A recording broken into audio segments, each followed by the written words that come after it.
So as many people know, we stop at a car park at Western Supermare. It's the only park up that we could find personally that we actually thought was a decent park up. Our opinion has changed a little bit.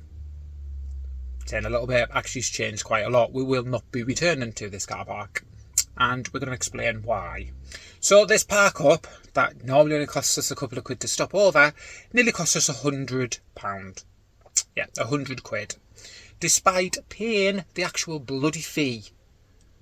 The rugby club where we stop have actually employed a company called Phone and Pay Management after they'd had some major issues with antisocial behaviour or something in their car park. There are only two parking options. You can either park as a car or park as a coach. That's literally it. It doesn't give you any other options whatsoever. And it is only just a 24-hour option. So you pay for 24 hours. There isn't an hourly, there isn't any other option. It is 24 hours. The car park's monitored by anpr cameras. What's that? Automatic number plate recognition. Yeah. And they clocked us in at 6 minutes to 8 in the evening. Yeah. Which is fair dues. Stuart went and paid the fee, didn't you? You paid cash.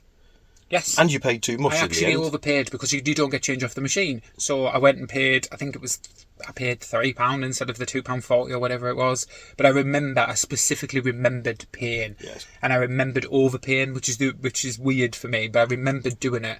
And I was like, it took me a while to get actually to the machine and find some cash and whatever else. But I remember paying. So yeah, which is all good. So we thought nothing of it because we'd stayed there a few times, no problems at all, paid the cash. And we found out later that the ANPR had then clocked us out the next day, well within the 24 hours. We left early, didn't we? Because we wanted to be on our way. According to the paperwork that we've got, it's 38 minutes past 6 o'clock, so 20 to 7. So well within 24 hours. So we haven't overstayed or anything. So again, thought nothing of it. Apart from 3 weeks later. Good old 3 weeks later, we received a parking fine notice of £100, or they would reduce it to 60 quid. Just 60 quid. If you pay it now, that's fine. If you paid within the 14 days. So I sat there for a few minutes and I was like, wait a minute. So we panicked instantly and thinking, we always pay. Always, without fail, I will pay, even if it means I'm going to overpay. I will pay. I'm not risking this £100, whatever. So we sat for ages and we sat and worked it out, and we were like, we definitely paid. I remember paying. And then we did our usual thing and we hunted the van to see if we could find any of the parking tickets or anything like that.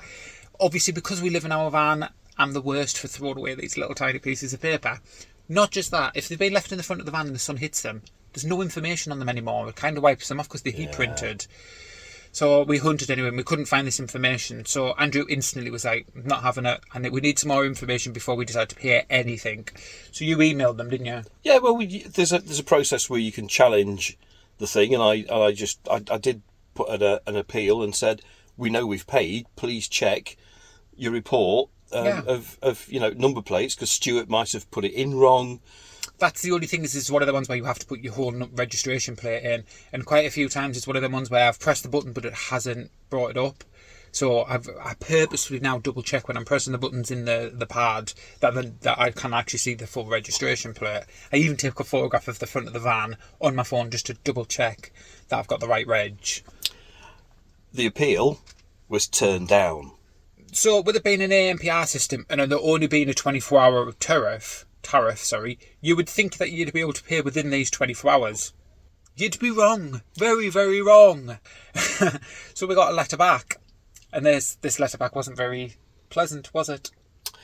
No. They did explain why they turned down our appeal. And I couldn't believe what I was reading. It was quite shocking, actually. So you have to pay within 10 minutes of arriving at the car park. So we found out I did pay. So that was the first shock. I was like, right, okay, so we paid. So why are we getting a parking fine? Because we paid 16 minutes after arrival. So 6 minutes late paying in a car park that's a 24-hour tariff that's got cameras. 6 minutes, £100 fine. Can I also just add, where this car park is as well, is if you haven't brought cash with you, there is nowhere to get change. Not within 10 minutes for you to get there and get back with some change. fair to say we were not happy bunnies. So the letter did state that we could appeal to an independent body, POPLA. So I did, because I wasn't going to let it lie. There's no way that's just unreasonable. Surely that's an unreasonable term in contract law, paying within 10 minutes of arrival. As Stuart said, if you haven't got the app on your phone or you haven't got the cash. So if you come into the car park and you're there for 10 minutes, that's it. It's £100. That's absolutely ridiculous. So I wasn't going to let it lie. Can I also just say as well, this car park hasn't got like a fence or anything to like, what you call them? It hasn't got a barrier or anything for you to come in and out of. It is literally just a piece of land that has a pull in and a pull out. It's not fenced off. It's not very well signposted. It is just literally a piece of land that they've got a machine smack bang in the middle of it. That's it. There's not even proper marked out bays. So when they're sitting there and they were like, well, you have to pay within 10 minutes... You aren't signposting that very well to say you've got to pay within 10 minutes. No. The letter stated that we could appeal to POPLA, which I did. But the way that it's worded, so it said that you could appeal, but if you did appeal, there would be no reduction to £60 if you appealed. You'd have to pay the £100 if it failed, or just pay the money. Wow. Just bullying tactics, isn't it? They don't want you to appeal. Yeah. And it also said that 87% of cases that went to POPLA failed. So you just felt bullied. And if I get bullied like that, I just want to take it further.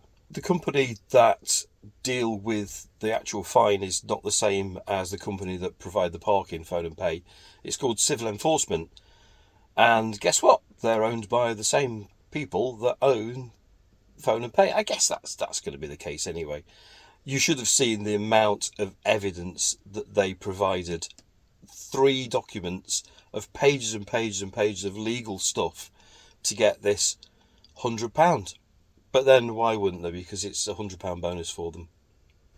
I think one of the worst things is because you're just an ordinary person. When you get something like that, you panic. I instantly panicked, thinking, well, wait a minute, I'm positive we paid. To then find out we had paid, and then to find out the reason that they were giving us a ticket is because I was too slow. It wasn't like we were being in there for like over the 24 hours and hadn't done anything about it. I still paid. I still went and put my money in the machine, put my reg in, put the ticket in front of in the vehicle. So I don't understand why somebody then said, well, actually, you didn't pay fast enough. You still got your money. You still did that. And then them saying, well, 80% of people lose it. And if you do appeal it, you're not saving your 40 quid. You will pay that £100. Is more than just a bully technique. It's practically blackmail. It's practically them saying, well, you can risk it, but I'm telling you here and now, we'll just charge you 100 instead of 60. No, you're not charging me anything. Yeah. So you took it further, didn't you? I did, and the evidence that they provided. So they sent loads of photographs of the site and the notices, where you could park, what the rules were, a big document about things that had gone to the Supreme Court and they'd won, and it was really it's quite intimidating, to be fair, very intimidating. And I guess a lot of people, there's a big button that says stop your claim or give up, basically. Well, I wasn't prepared to do that, but what I did notice with the photographs, they're very clever, because the entrance notices are very different to the notices around the car park, because on the entrance notices it doesn't mention a thing about paying within 10 minutes. It just says phone and pay, and the details of the car park. So you think you drive in, you see this notice, and who the hell is going to go and then find out terms and conditions of staying in the car park and paying within the first 10 minutes? The terms and conditions are on one of those little metal signs, you know, like what they usually have on like a lamppost or something. But because it's also a coach car park, they haven't got them at eyesight. So it's not like it's there right in front of you that you could stand and actually read it. It's right up in the on top of the post. So unless you've got really good, and I have really, really good eyesight, yeah. I couldn't even read it. Yeah. So they've had to take this photograph and they've zoomed in. You can see they haven't that isn't a far away photograph of like if you were to actually look at it.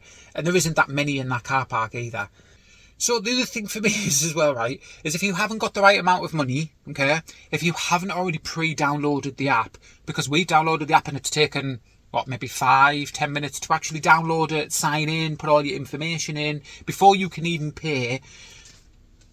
These signposts aren't exactly there so that you can read them properly at all.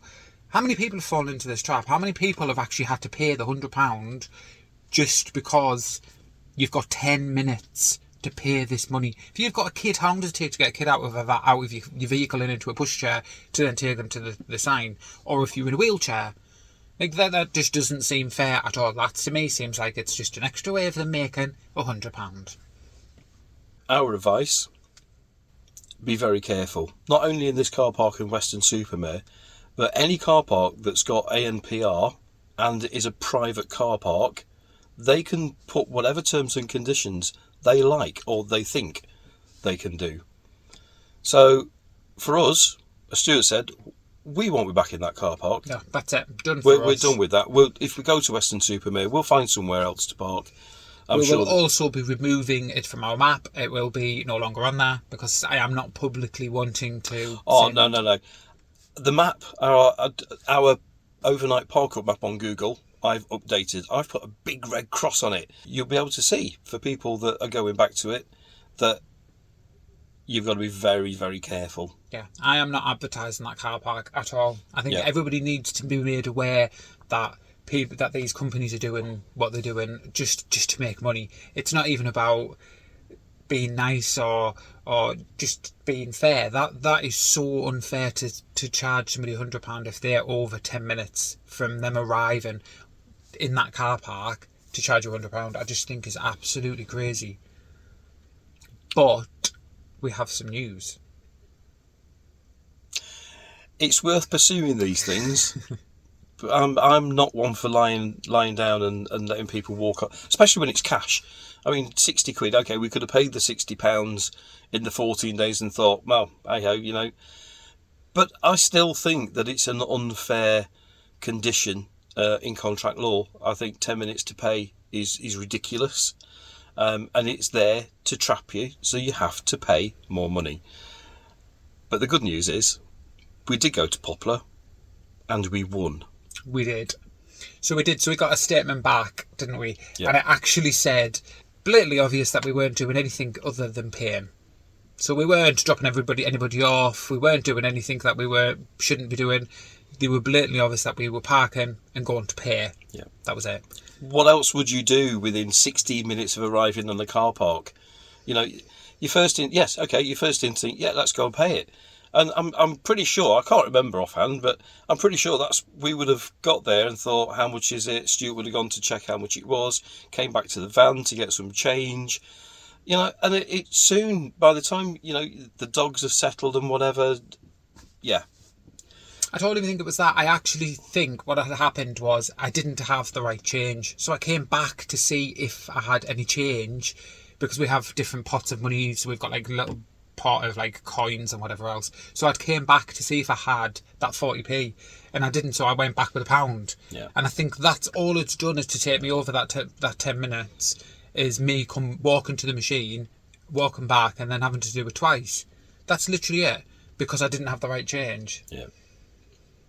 But it just goes to prove that maybe sometimes sending an email back to these companies and fighting these fines is worth it. Don't just be bullied into saying, well, actually, tough. No, fight back. Money's precious these days, especially when you live in a motorhome and you're counting every penny. To get that £100 coming out when you couldn't afford it. It was money that we didn't really have spare. No. So we fought it and we won. And that just goes to prove that people can win, fight these big corporations, these car parks that think they can. I'm in two minds. I'm really, really happy that we've won and don't have to pay. Well, it would have been £100 because we went to POPLA. But I'm a little bit disappointed because I actually wanted to go to court. Oh my God, no! Because that would have made such a good video, wouldn't it? Going to court and fighting them and winning. But yeah, win. Happy, but please be careful. You're not making any more money out of us. So we would like to know what you think. Do you think it's a bit unreasonable for these companies to say that you've only got a maximum of 10 minutes to pay? Yeah, let us know what you think in the comments below. Are we wrong? Are we just Should we have read the notices and gone around the car park and made sure we knew what we was doing within the 10 minutes? Or do you think it is unreasonable? Maybe we're wrong. What do you think?